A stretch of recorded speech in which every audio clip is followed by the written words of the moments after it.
author of The Iron Web and the Most Dangerous Superstition, IRS challenger, tax protester, and creator of the upcoming app, The Mirror, Larkin Rose.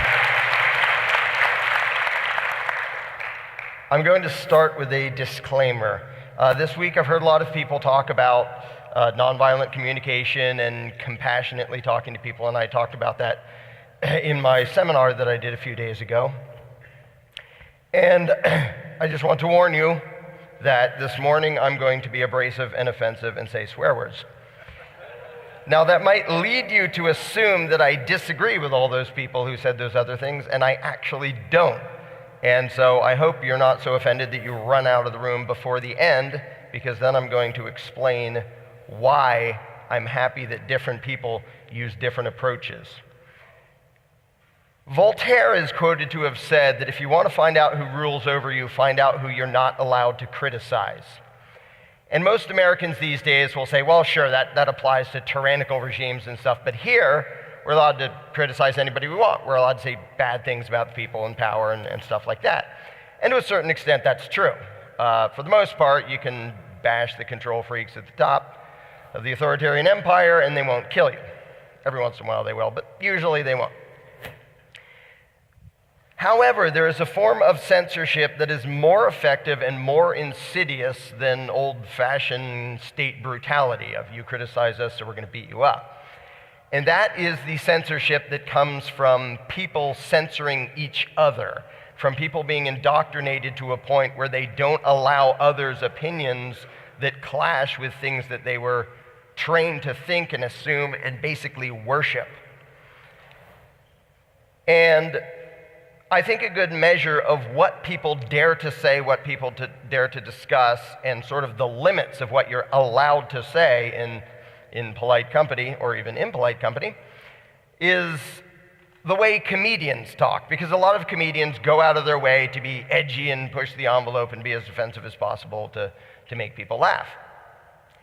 So where are the areas that they won't go? I mean, they'll talk about poop, and they'll talk about sex, and they'll talk about whatever they can think of that might offend you and make you laugh. But there are places they won't go. Now, admittedly, they will bash politicians. Most of them reserve it for bashing right-leaning authoritarian collectivists and give a pass to the left-leaning authoritarian collectivists, which is a little bit pathetic, but oh well, at least they bash some of them. And some of them will even bash some police, but they usually put in the pathetic bootlicking disclaimer of, well, I'm not saying all police. Most police are brave men and women who yada, yada, yada, blah, blah, blah, but some of them are nasty. So they'll go that far. But there are things they won't say. There are people and there are concepts and beliefs that most comedians, no matter how offensive they like to be, don't dare to say. I'm here to say those things today. And I can think of no better example than fuck the troops. Why do people think that hired mercenaries are so holy and sacred that we're not allowed to point out bad things about them? Everywhere you go, in the news and on TV and on the radio, everyone worships the troops. It's on, stores say, oh, we'll give you a special discount if you're a hired murderer of the state. And you're not allowed to come out, you're not even allowed to come out and point out and show video, look, here are the US troops committing murder. Well, you're a horrible traitor for pointing that out, because we've been indoctrinated to worship a gang of people whose job it is to go to the other side of the world, blow shit up and kill people, and heaven forbid you ever criticize the people who do that.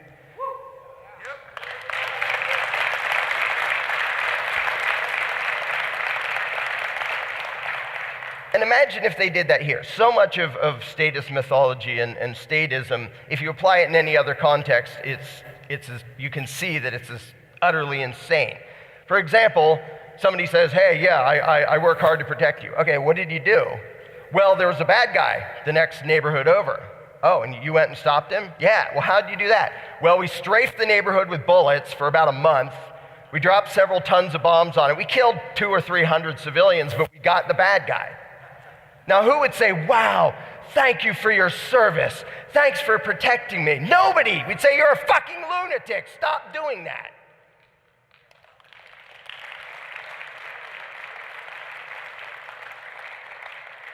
And when people do that to brown people on the other side of the world, it's just as fucking evil. So fuck the troops. And for the people who want to say, but my son is a Marine, how could you maybe you should have fucking taught your son morality instead of blindly obeying the evilest people in the world when they send you to be mercenaries on the other side of the world. Then I wouldn't have to bash him.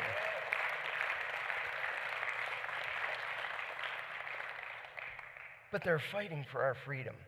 How much of this statist bullshit are people going to repeat before they think about it? Yeah, because the guy in a cave in Afghanistan, he was totally going to come over here and conquer and enslave all of us, if not for the brave US troops driving around in Humvees on the other side of the world. Yeah, they were definitely going to enslave us. How does anybody believe that? And I made a video called, I forget what it was even called, but about what do you think the troops are protecting us from? What do you really imagine? Literally describe what you think would happen if there weren't US military bases all over the frickin' world. Who do you think is going to come here and forcibly dominate 300 million Americans, 100 million of whom are armed? It's a total freaking joke that we need a military at all, and it's utterly insane to say they fight for our freedom when they work for the one organization that is actually a threat to the freedom of the American people, which is the United States fucking government.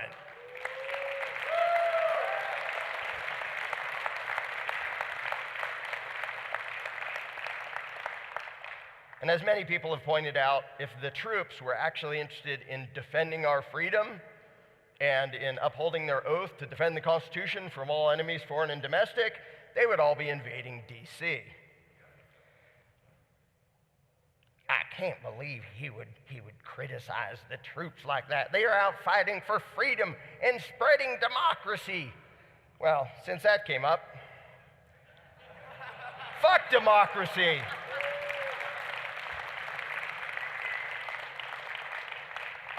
Democracy is a nice term for the majority violently oppressing a minority, and we're taught that that equals freedom. The best example I can think of democracy, pure democracy, direct democracy, is called gang rape, and it's not okay. It's not okay for the majority to force its will on the minority. And of course, what it actually does, and we all know this, but most of the world thinks, yeah, democracy is how we work out our differences.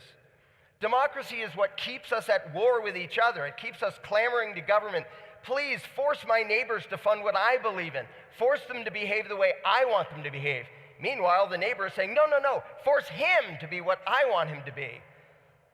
Democracy is not freedom, it's the exact opposite.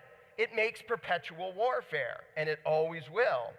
Now, some people are going to say, this is not a democracy, this is a constitutional republic. Don't worry, we'll get to that. So in addition to they're fighting for our freedom, which is bullshit, and they're spreading democracy, which A, they're not doing, and B, if they were doing, would be evil anyway, one of the most ridiculous things is they're fighting for our flag. Well, since that came up, whoops, where is he? There's lots of things to insult. I'm missing one. Fuck your flag.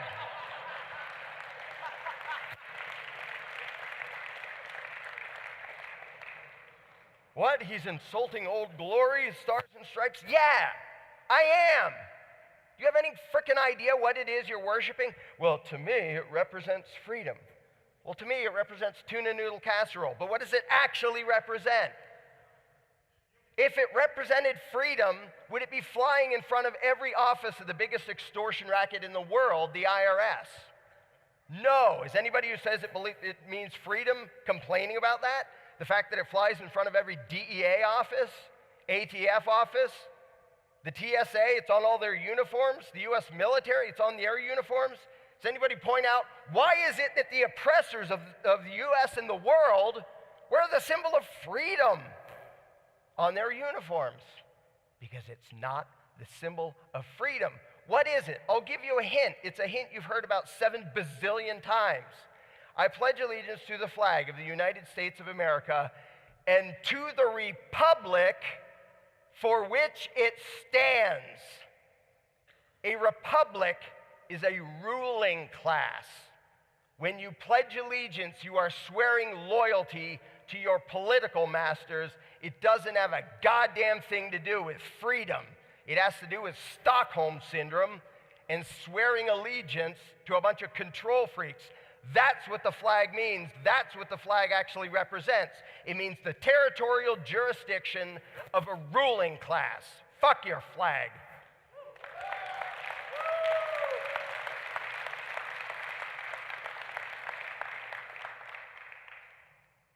And since republics came up, constitutional republic, that's what makes us great and unique and yeah, well, fuck your republic. I was taught for the longest time that that's what makes the U.S. unique. We have a constitution. We get to vote, yeah, but it's a democratic republic. And we have a constitution with a Bill of Rights, and that makes us special. That makes us unique. That makes us great and free. And I'm ashamed to say it was only a few years ago. And by the way, anybody listen to this, you can do painstaking research, as in spending 3 minutes on Google to confirm what I'm about to tell you. Democratically elected constitutional republics with a Bill of Rights, that has been the most dangerous, destructive, oppressive, murderous institution in the history of the world, far, far above anything else ever. And if you don't believe it, let me give you a few examples. Most murderous regime in history, Red China, also known as the People's Republic of China. Yes, they have a constitution. Guess what? Their constitution says they're all allowed to vote. Guess what else? Their constitution has a Bill of Rights. Communist China is a democratically elected constitutional republic. Number two, Soviet Union, also known as the Union of Soviet Socialist Republics. Yep, has a constitution. Yep, it lets them vote. Yep, has a Bill of Rights. The Weimar Republic. Now, most of America is ignorant enough to say, the what? Nazi Germany. It's the thing that turned into Nazi Germany, which was completely constitutional. The Weimar Republic was a democratically elected constitutional republic with a Bill of Rights, and they brilliantly put in a line that said, if things get really bad and there's an emergency, the head doofus gets to suspend civil rights. And guess what? He did. And we got Nazi Germany, thanks to democratically elected constitutional republics. And what is the cliche example today of the most oppressive, backwards regime on the planet? North Korea, also known as the Democratic People's Republic of Korea.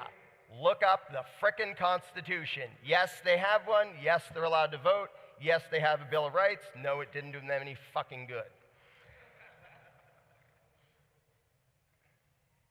How dare he blaspheme our Constitution?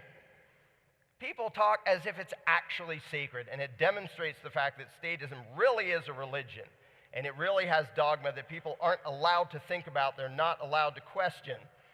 And so, while we're at that, fuck your Constitution. And when I was growing up, I was taught the mushy-headed thing that the Declaration and the Constitution were sort of the same thing written by the same people and more or less, freedom, yay, hurrah, hurrah. And it was only many years later that I realized, no, the Declaration was pretty dang close to being an anarchist document because the whole point was, hey, you guys who think you have the right to rule us, in that case the British Crown, screw you, you're not the boss of us. Whereas the Constitution was, we're now the boss of you. And I didn't know for the longest time that the main people behind the American Revolution hated the idea of the new Constitution. Thomas Paine, the author of Common Sense, and Patrick Henry, good old give me liberty or give me death, railed against the Constitution and said this is going to be worse than a king very quickly. And guess what? It very quickly became worse than a king. And now on July 4th, you have the ridiculous spectacle of a bunch of Americans waving an American flag, which is a little bit weird because there wasn't an American flag on July 4th, 1776. There wasn't a frickin' United States of America yet, but never mind the foggy-headed stupidity. They're also waving a flag of an authoritarian empire that was created after the Declaration said, we don't like this authoritarian empire, and they're waving the flag of an authoritarian empire that is now many, many times worse and more oppressive and intrusive and unjust than King George ever was. Yes, a constitutional republic was a step in the wrong frickin' direction from having a king. That's how bad they are. And that lovely Constitution created the biggest authoritarian empire in the history of the world, with the biggest war machine in the history of the world, and the biggest extortion racket in the history of the world. And constitutionalists are saying, but if we try it again, it might work. No, it frickin' won't. And by the way, when you sound that, when you say that, you know what you sound like? Communists. Well, constitutional republic didn't work in the US, or the Soviet Union, or China, or North Korea, or any of the other places, but they just didn't do it right. Well, gee, where have I heard that before? If your theory fails every time it's applied to the real world, maybe your theory sucks. Minarchism sucks. It doesn't fucking work. I can't believe he's bad-mouthing our country. It's unpatriotic. It's treasonous. Well, since we're on that, fuck your country. And fuck your loyalty to your country. The idea of a country is what it actually means. Again, it's the territorial jurisdiction of a ruling class. And loyalty to that is trained into the subjects of every empire, every ruling class. They train their subjects to think, we're great, we're awesome, we're special. It really is, patriotism is Stockholm Syndrome. It is feeling an attachment to your political enslavers. And when I ask people, okay, you say you love your country, what the hell do you mean? Is it the people? I mean, there's a bunch of people there that are pretty dang cool. There's a bunch of people there that are obnoxious and a bunch that are downright evil. So I wouldn't draw a line around them and say, these are the good people, but when you go over the line, that's the bad people. That's utterly stupid. Or do you mean the land? There's lots of pretty cool land, but if you step over into Canada, it's still pretty cool. Like, what are you loyal to when you talk about loving your country? What is it that you actually love? And they don't know. They've never thought about it. I didn't think about it when I was all patriotic and a statist. I never thought about it. And it never occurred to me that the entire purpose of getting somebody to feel loyalty to their political jurisdiction they live in, it's like loyalty to your slave plantation. I'm proud to be a slave on this plantation instead of that worse plantation over there. It's a divisive thing. It's about dividing people and having people be at odds with each other. My country's better than yours. And both sides do it. So yeah, patriotism is not at all a good thing. And it makes people say and believe stupid things. Love it or leave it. Which, at least that's not quite as bad as my country, right or wrong, which is I'll be loyal even if we're the evil guys.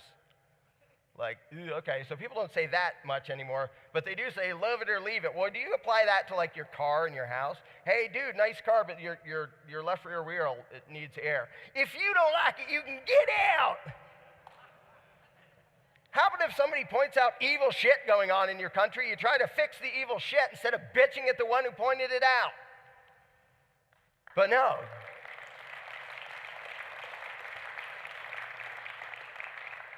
But no, we need blind loyalty to our masters because anything else is treasonous. This guy sounds like a traitor. He's an offense to all of us decent, law-abiding taxpayers.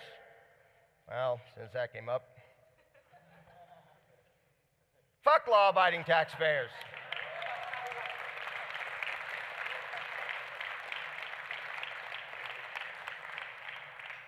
Every tyrannical regime in history was funded and manned and carried out by law-abiding taxpayers. It is nothing to be proud of.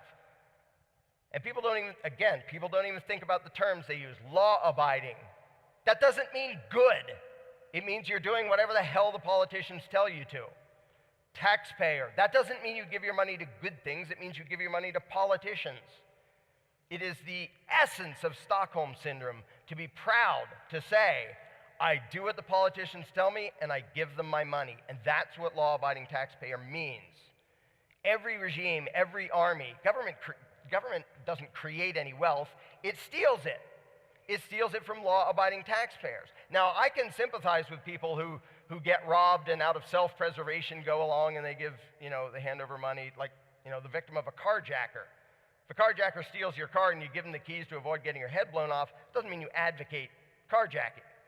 And for the people who, pay up to avoid being caged or robbed or whatever else, I can at least understand that when you express pride in it, that's utterly insane. Well, I'm proud to pay my taxes. No, you're not. That's the lie you tell yourself to deny the fact that you're a victim. You're enabling your abuser. And that's why I use the term battered citizen syndrome. Because that's really what it is. It's an exact parallel. Well, yeah, they steal our money and they boss us around and they do all this evil crap. Well, how about we don't have them? No, we can't. I don't know. I can't even picture life without them. And they really love us and they really care and they're trying to take care of us and they'll probably be better soon. And it's sad. It's funny, but it's sad because that's what the American people do. That's what the people of every country do, is they make excuses for their oppressors. And then they take pride in being law-abiding taxpayers and pretend, we're proud to pay my taxes. Really? So if there wasn't a threat, if you were just left in freedom, you'd spend hours filling out long, stupid forms and then give a giant pile of money to the federal government and a pile to the state and a pile to whoever else? Really? And you'd pay for every single thing on the list on what's in the federal budget? Really? You do that voluntarily? No, you wouldn't.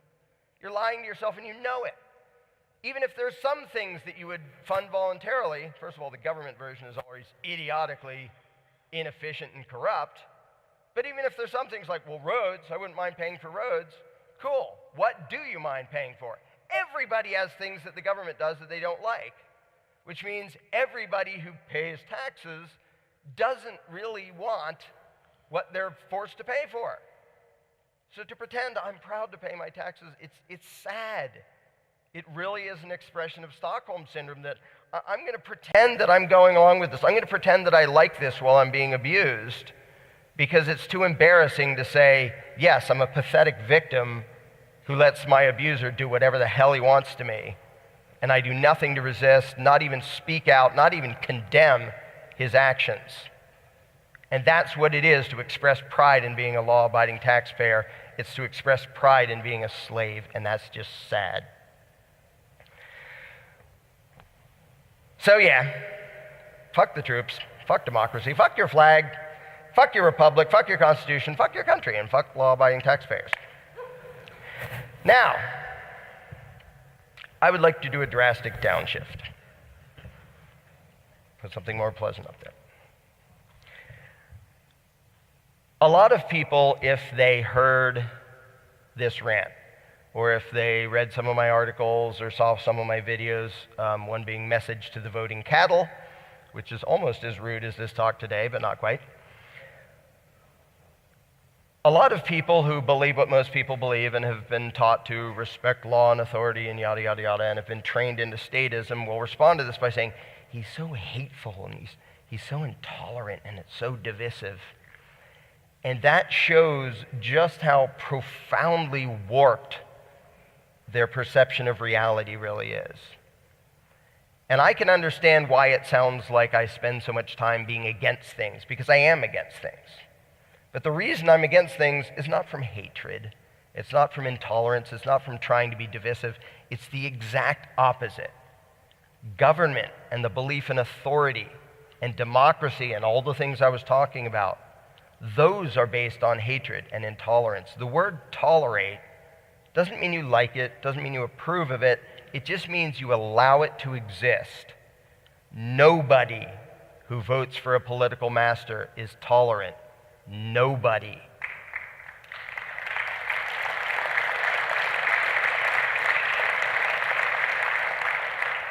Because you are always trying to empower somebody to force your will and your preferences and your values onto others. That isn't tolerance. And the fact that you've been taught that, well, if you do it this way and call it democracy and vote and it's legal, then it's okay. No, it's not. That's the mythology you were taught to trick you into advocating evil and thinking you're compassionate and tolerant.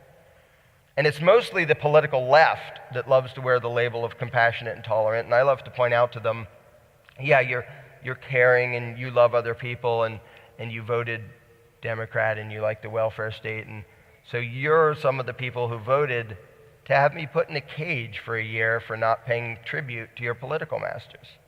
Thanks for being so compassionate. I really appreciate it. And of course, Republicans do the same thing. All candidates do the same thing. Everybody who votes for a politician wants me violently forced to fund whatever they think the state should do. And to be open and fair, I did that too when I was a statist. I voted for people to be robbed for what I thought was important, for what I thought was needed.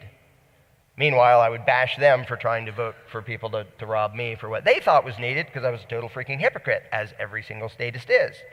Eventually, I noticed the contradiction, I noticed the hypocrisy, and I started to whittle down what I believed in. Government, all right, yeah, involuntary taxes, that's not okay.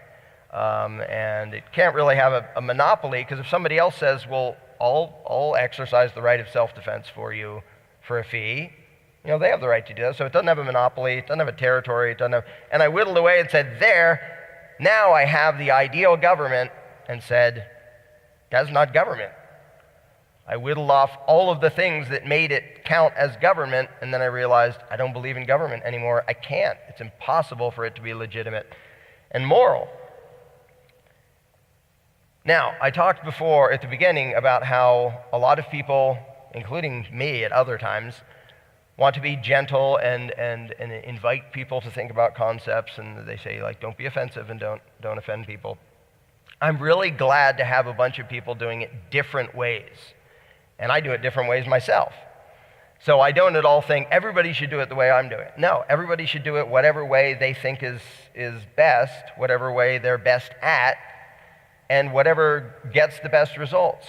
I happen to believe that if nothing else works, people should feel guilty, they should feel bad, they should feel insulted and condemned for advocating evil. Why does war happen? Because people worship the troops, and people feel good about signing up to become the troops. If half their neighbors said, ew, you're joining that violent, evil gang, well, don't ever talk to me again, you psycho, they wouldn't do it. They need the peer pressure that says, what you're doing is fucking evil, stop it.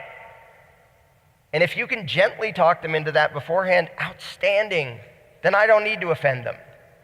But obviously, that hasn't stopped it yet. So if the choices are offend the hell out of them to make them maybe think, even if they get defensive, even if they hate me, by the way, I don't care if anybody hates me. If I can make them think about something and they think I'm the most horrible person in the world, I don't care, they thought about something. And they might change their mind. Incidentally, I know a lot of former Marines who are now anarchists, some who saw combat and some who didn't. And several of them have told me, yeah, I needed someone bashing the hell out of me because of all the worship and all the praise and everybody thanking me for my service.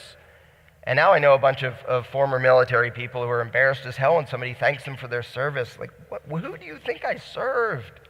I didn't serve you by going and terrorizing people on the other side of the world and kicking in doors and pointing machine guns at people's faces. They weren't coming here. They weren't going to attack us. I was serving the giant ruling class and its corporate buddies, and that's all. And along that line, I highly recommend a book called War is a Racket by Smedley Butler, who was, at the time of his death, the most decorated Marine in history, who had like 30 years of combat experience and finally figured out, wow, I'm just a tool for some of the evilest people in the world.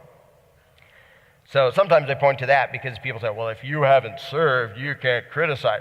And if I haven't been a serial killer, I can't criticize them either? That's an interesting standard.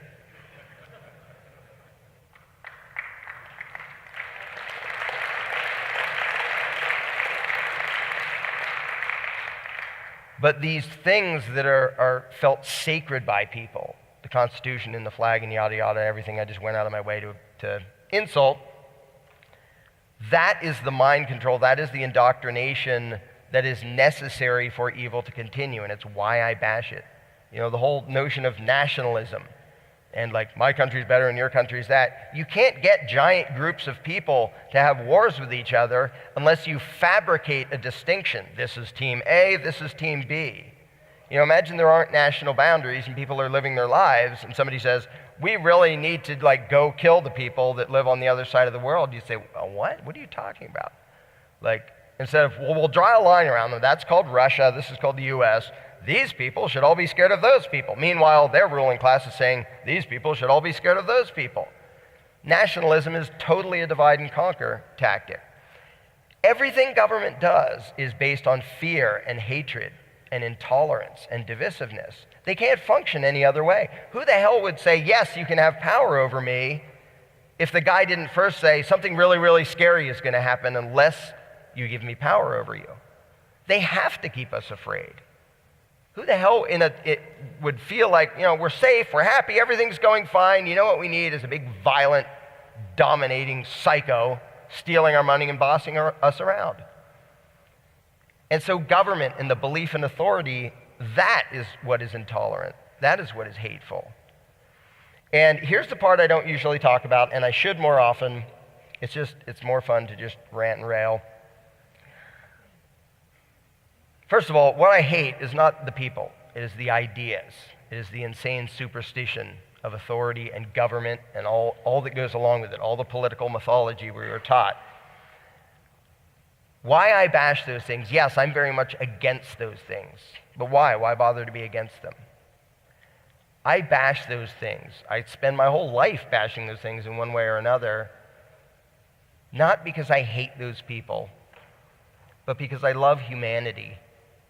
And I see what humanity is supposed to be. And I see the millions of people kept in cages for having the wrong plant. And I see the hundreds and thousands or millions of people who are killed as a result of nationalism and authoritarianism. And I care about those people because they're human beings. I rail and rant and rave and get angry because those are human beings, real human beings, going through that, being subjected to that. And yeah, that pisses me off, and it makes me rant and rave because I have compassion, because I have empathy, because I actually love humanity. And ideas that are antithetical to humanity, ideas that are literally murdering millions of people, they have to be condemned. They have to be done away with. But I think it is worth pointing out why I do that and the love behind it. Because I may not sound very loving when I'm standing up here insulting everything that so many people hold dear, but it really is from that. It's because what people hold dear, they were trained to hold dear, to make them into slaves, to make them into agents of evil, to make them into cheerleaders for authoritarian domination. And that's not okay. And that's not what humanity is supposed to be. That's why I bash this. That's why I rail against it pretty much 24 hours a day.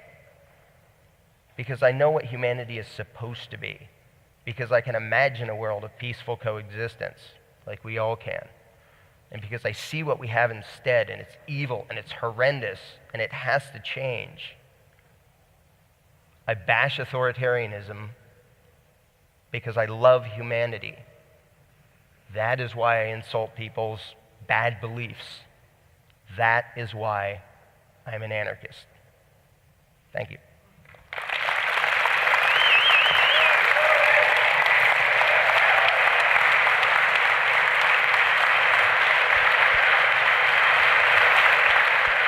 In a world where Antifa riots in the city streets, cops rage out of control, and the leader of the free world is a fat-ass casino owner, one event stands alone to make anarchy great again. I actually love humanity.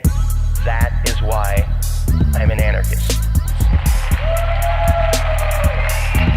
Backwards in the building like we the ceiling, we illin'. No matter who find it appealing, I'm here and I got a feeling that we'll be dealing a lot of pain with a penicillin get drilled in your head. That we are monsters and yeah, we come from the slums and for months we've been pumped, but for once I am now comfortable. I want to grow, I want some more success, and I want to know that greatness can't be rushed, can't be less, so face the bus. Feel free to hate on us, we lace them up. Dudes, we done paid them up. Keep snakes away from us and safe from us, you might wanna be. Remember when clowns used to make fun of me and that they wanna be me, see me and they run at me. I'm gonna be the greatest, yeah I wanna be, but I am not the one to be the fakest for the sake of being played. I'm here like I never left, said to hell. Nah, cause I can't just fail, so just prepare your ears, it'll get for real. Okay, from here, we will never go for sale, it's grind time. My mind and my thoughts, my highs and my faults, my wins and my loss. When will I fall off?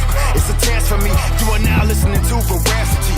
Yeah. Fuck the media, fuck the banks, fuck drone strikes, fuck tanks, fuck hunger, fuck war, fuck ignoring of the poor, fuck the left, fuck the right, fuck the government. Thank you, thank you, thank you, thank you.